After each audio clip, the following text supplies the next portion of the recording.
Está no ar Memórias Médicas Piauienses. Apresentação, professor Dr. Luiz Ayrton. Olá, mais uma vez estamos aqui iniciando o programa Memórias Médicas Piauienses. E nesse programa, que é levado ao ar pela FM Universitária, toda terça-feira às 10h30 da manhã, com reprise às 10 da noite, temos recebido ilustres médicos do Piauí. E hoje, uma grata e imensa satisfação, vamos receber o mais ilustrativo médico relacionado à oncologia no nosso estado, pelo seu pioneirismo, pela sua formação e com tantas oportunidades que deu a novas gerações que vieram depois dele. Seja muito bem-vindo, Dr. Paulo Henrique Melo. É um prazer enorme recebê-lo. Muito obrigado, eu fico muito feliz e satisfeito de estar aqui com essa oportunidade, Dr. Luiz, para mostrar um pouco da minha trajetória, né? Que também é nossa. Uhum. Bom, antes de mais nada, vamos começar da história do começo. Onde o Dr. Paulo nasce? Ele nasceu aqui em Teresina mesmo? Nasci aqui em Teresina, na Avenida Frei Serafim. Ele foi parto em casa, então? Parto em casa. Uhum. E aí depois fez todos os estudos aqui em Teresina? Estudei aqui e terminei o terceiro ano científico em Fortaleza. Certo. Então, onde lá foi feito o curso de medicina? Porque isso é importante. Aí prestei vestibular em 1966 e a partir de janeiro de 67 inicio o meu curso na faculdade de medicina da Universidade Federal do Ceará, onde concluí em 1972. E deu prosseguimento aos estudos ou já voltou a Teresina? Não, aí então, de lá eu já parti para o Rio para fazer hematologia. Né? Fiz hematologia e hemoterapia 2 anos, 73, 74. E quando eu voltei aqui, realmente já tinha um colega que era o doutor Antônio Lages, que estava tomando conta mais da parte hemoterápica, né? Certo. Já tomando conta do banco de sangue do Hospital Getúlio Vargas. Serviço de hemoterapia. E eu comecei a frequentar alguma coisa, fui para o Hospital Santa Maria, onde tinha uns colegas já conhecidos, e comecei a me dedicar no Santa Maria, a alguns pacientes, mas muito pouco, alguns parecer mais ao laboratório. Então, na assistência, a parte hematológica do laboratório do Hospital Santa Maria. A hematologia, às vezes, ela se torna a base para uma formação oncológica. Nesse momento, você já pensava na oncologia? Não, nunca pensei. Como aconteceu isso? Aconteceu então que eu comecei a frequentar o Hospital São Marcos naquela época, que se resumia a apenas uma casa com 2 consultórios médicos, tinham 2 radioterapeutas, uma bomba de cobalto e alguns aparelhos de radioterapia superficial. E então ali eu comecei a frequentar voluntariamente. Depois o diretor do hospital soube e mais ou menos quando foi em junho, julho, ele me convocou. Se eu não me propôs a fazer quimioterapia naquela época, que não era um oncologista clínico, a formação era quimioterapeuta. Quimioterapeuta. E aí eu concordei e voltei para o Rio de Janeiro. Aí dessa vez fiz minha formação no Instituto de Hematologia Arthur de Siqueira Cavalcante, que hoje é o Hemorrio, e depois voltei para o INCA, né, em 75 ainda. E como a base que eu tinha de tratar as malignidades da hematologia, que seria os leucemias, linfomas e mielomas, então eu já tinha uma boa prática do manejo e conduta com esses pacientes que faziam drogas oncológicas. E então para mim foi mais fácil. Eu fiz oncologia clínica, então lá no INCA, que era um serviço ainda muito pequeno, com poucos especialistas, né, uns 4 ou 5, por exemplo, só lá no hospital, no Instituto do INCA. E, então, a minha formação oncológica foi lá. E a facilidade, porque o manejo, as drogas naquela época eram muito poucas. Então, nós tínhamos pouca oportunidade, contava nos dedos as drogas e a partir dali já se fazia algumas associação de drogas, alguns esquemas para cabeça e pescoço, para mama, etc. Essa associação, ela já nasceu um pouco depois, né? Que hoje a gente vê que existem os protocolos com uma série de drogas. Sim, e específica para cada tumor. Exato, mas naquela época era assim, as drogas eram mais ou menos, algumas específicas para sarcoma, outras mais para leucemia, outras para linfoma, mas droga dessas patologias hematológicas também entravam nos esquemas das patologias crônicas, ou das patologias sólidas, né?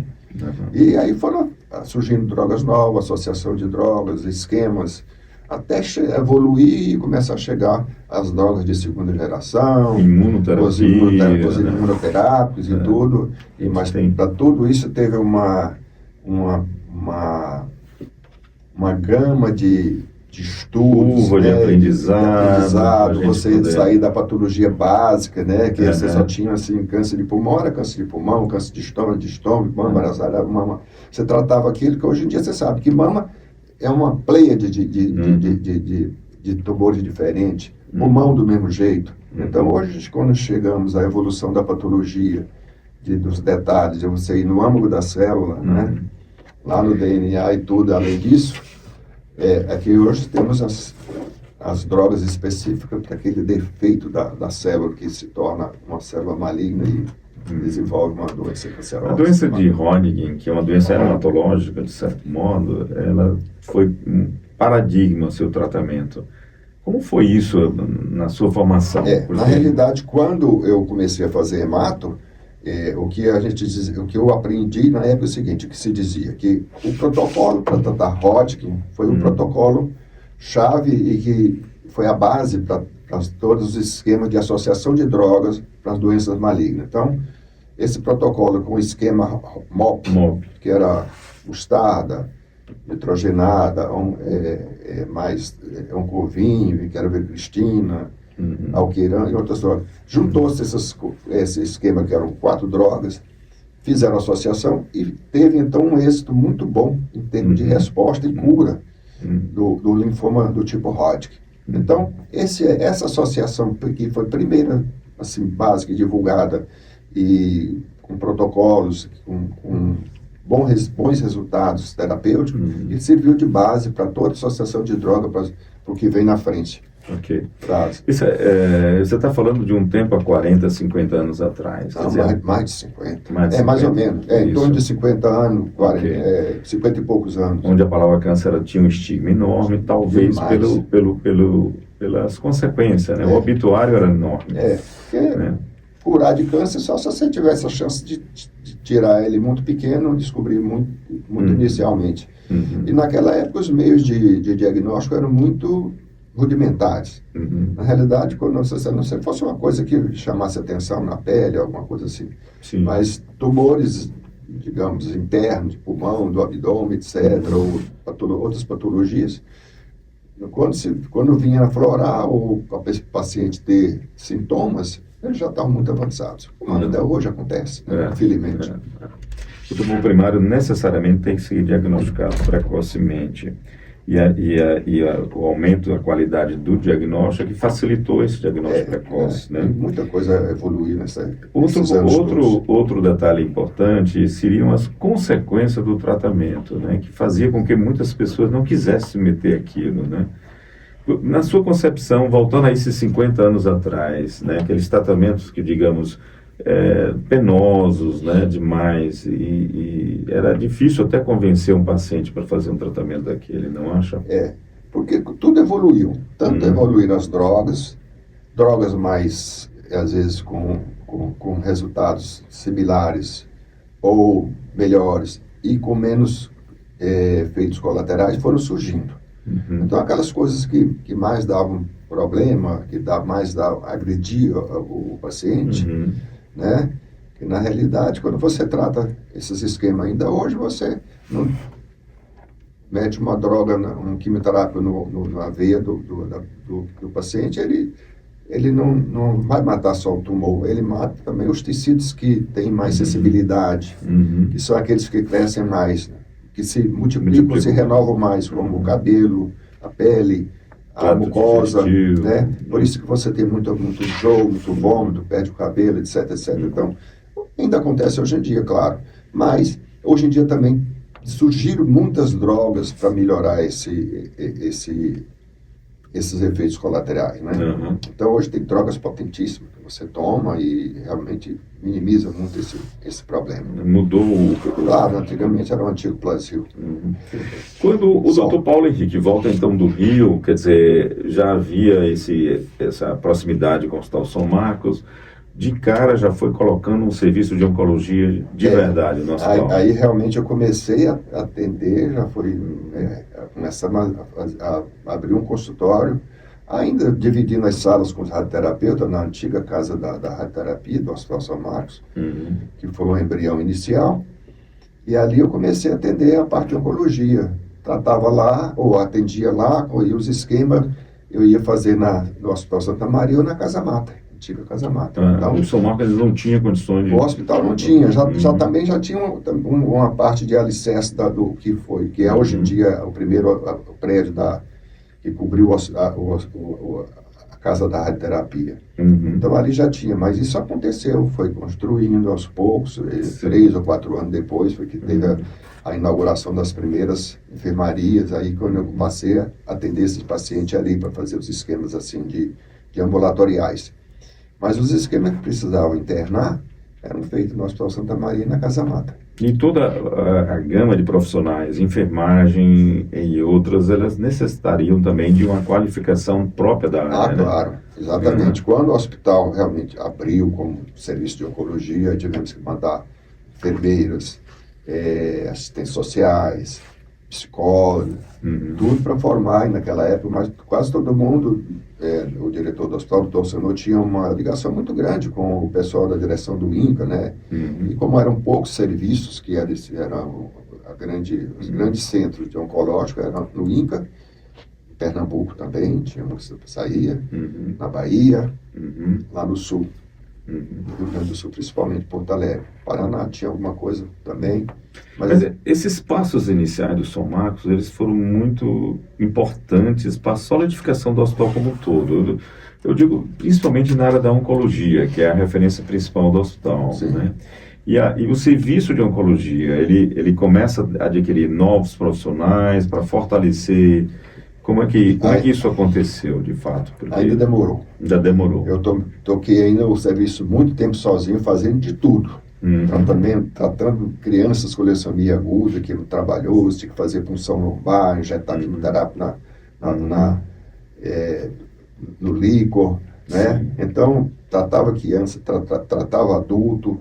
E aí, quando o hospital realmente começou a ganhar fama, vinha gente, grande parte do nosso paciente vinha do Maranhão, metade era do Piauí, vinha do Maranhão, vinha do Pará, vinha do Tocantins, hoje naquela época ainda Bahia, vinha um pouco do Pernambuco, vinha um pouco da Bahia e do Ceará. De tudo isso vinha gente aqui no Piauí.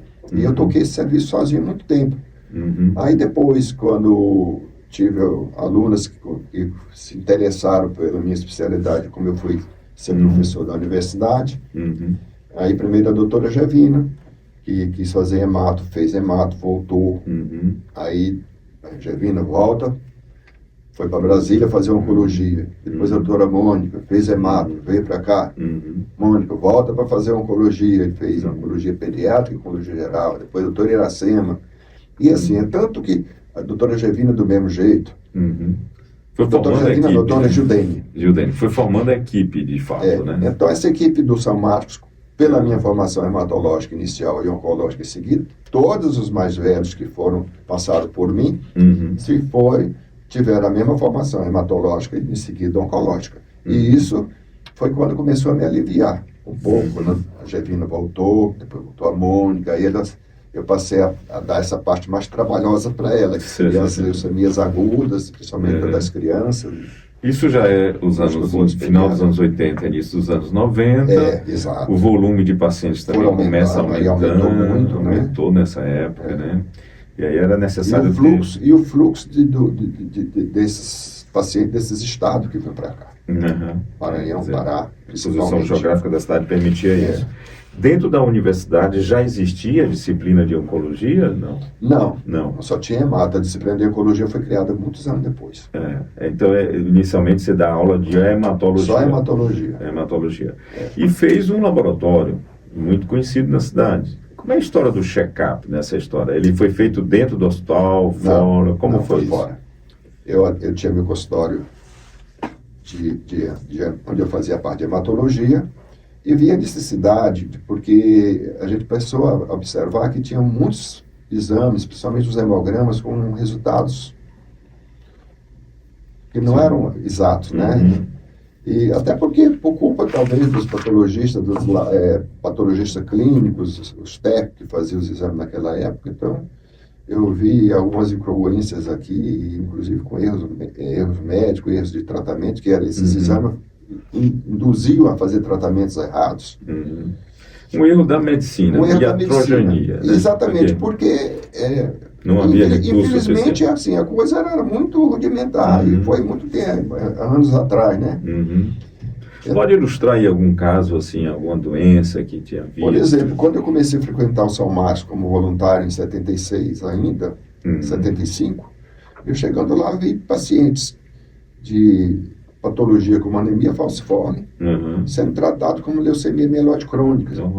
Bem diferente o diagnóstico. Bem diferente, embora assim, fisicamente os pacientes se pareciam, né? Sim, a clínica era mais um parecido, o paciente magro com um baço grande e um pouco, os leucócitos um pouco aumentados, que não eram por conta de doença, mas eram característica do indivíduo quando do indivíduo, porque quem tem uma anemia hemolítica, a medula que produz o sangue, no intuito de repor aquela perda que ele tem dos glóbulos vermelhos, lançava células muito jovens. E as células jovens, as hemácias que vêm essas hemácias jovens, elas têm núcleo.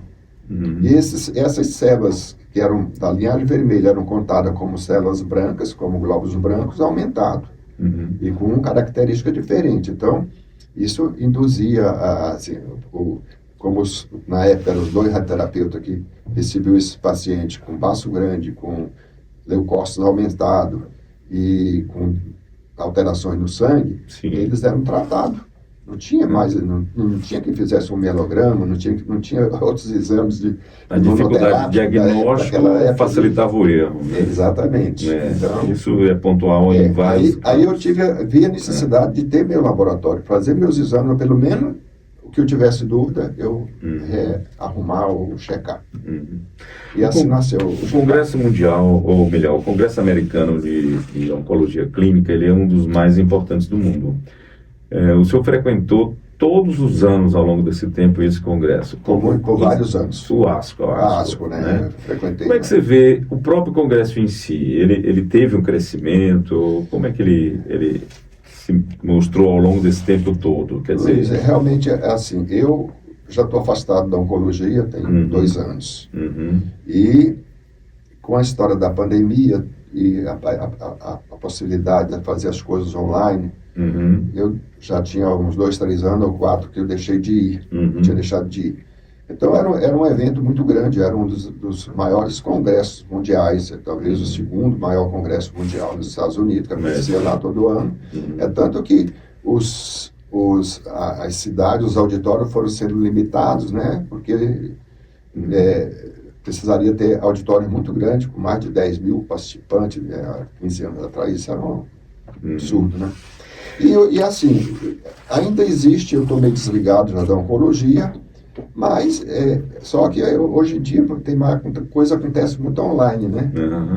Mas a Sociedade Americana de Oncologia Clínica tem um fator muito grande, como tem também a europeia, né? Na formação do oncologista e na divulgação dos trabalhos que são feitos, dos resultados científicos, né?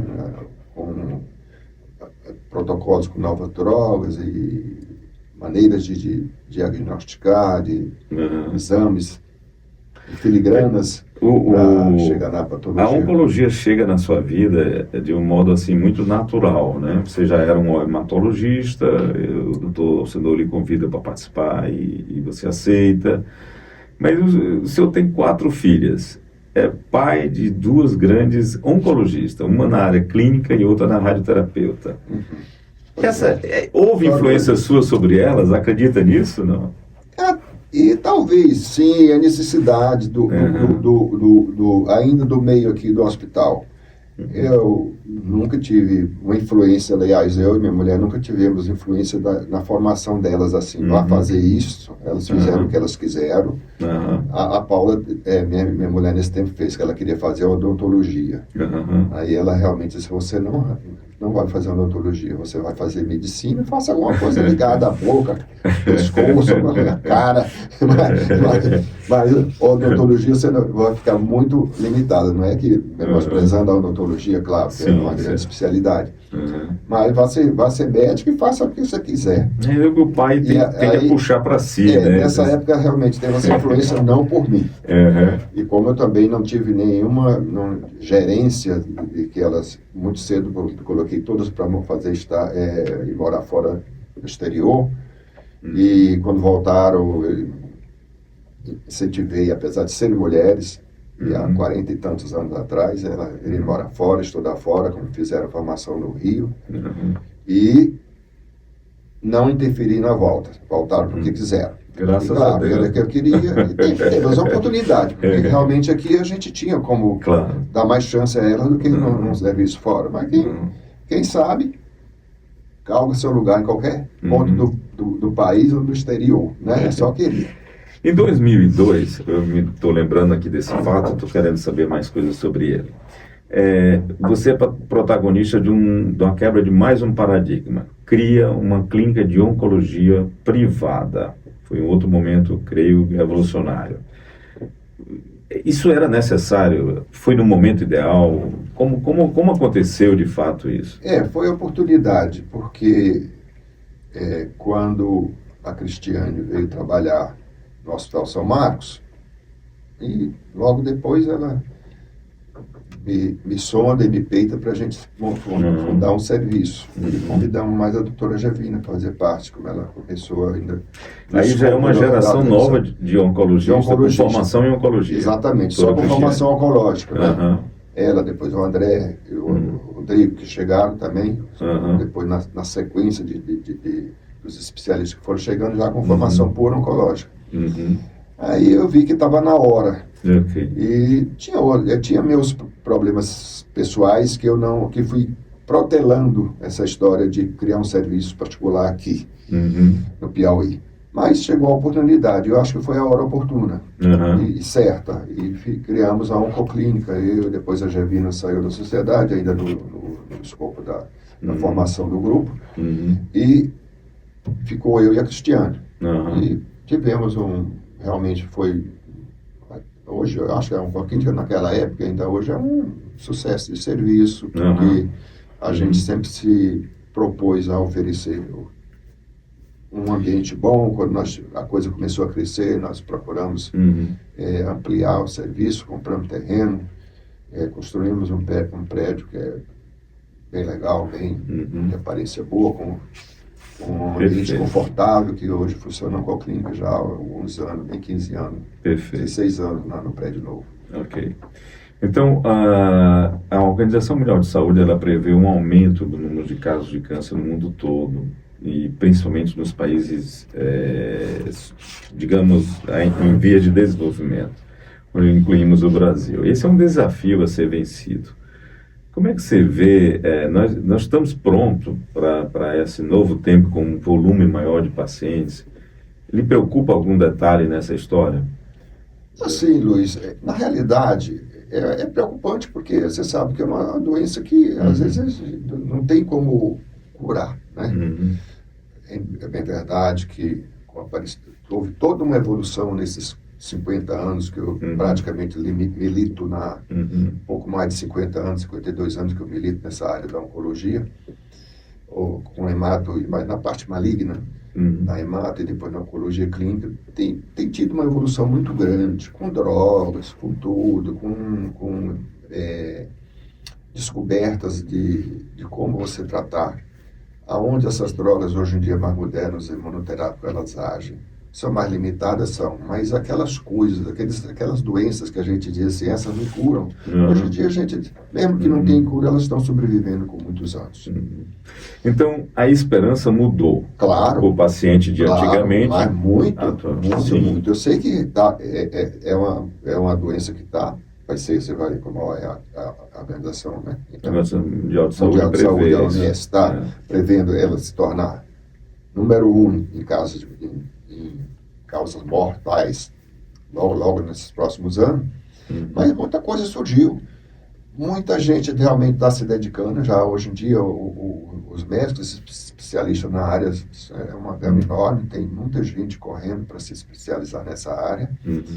Muitos esquemas, as indústrias que produzem esses medicamentos têm se colocado, assim. Tem se botado assim, tem feito muita pesquisa nessa área para se descobrir cada vez medicamentos que surpreendem a gente. Eu estou afastado da especialidade, mas não deixo de ir às reuniões da minha clínica toda quarta-feira, hoje é dia, e quando tem um evento, alguém coisa de fora, às vezes ainda vou a algum congressozinho aí pelo Rio, São Paulo.